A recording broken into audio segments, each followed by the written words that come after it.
ఇద్దరు వ్యక్తుల గురించి రెండు సందర్భాలు ప్రభు ఉన్నాడు. ఒకటి, ఇద్దరు తిరగలు విసురుతున్నారు.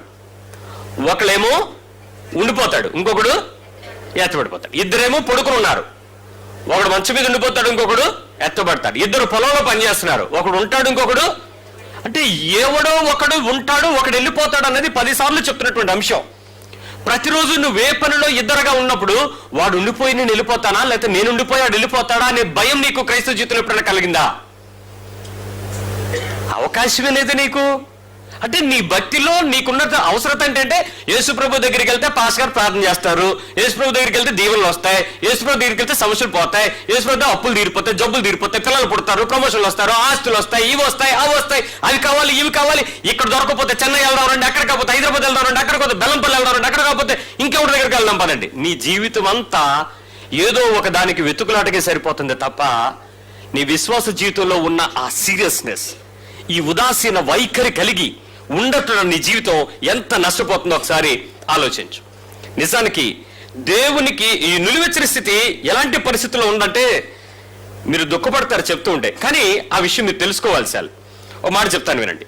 2వ తిమోతి పత్రిక 3వ అధ్యాయంలో మనకి కొన్ని వార్నింగ్స్ కడవరి దినాలలో ఇలా ఉంటారు అని చెప్పాడు. 2 తిమోతి 3వ అధ్యాయము, 2 తిమోతి 3.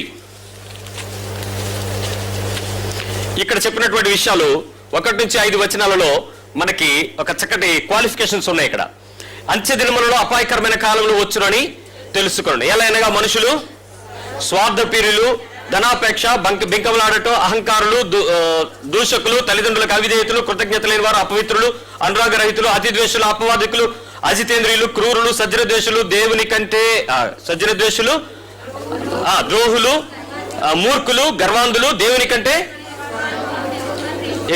ప్రేమించేవారు. 5, పైకి భక్తి గలవారే ఉండి దాని శక్తిని ఇటు వారికి మనం ఏమవ్వాలట? ఒక్క నిమిషం ఆలోచించండి.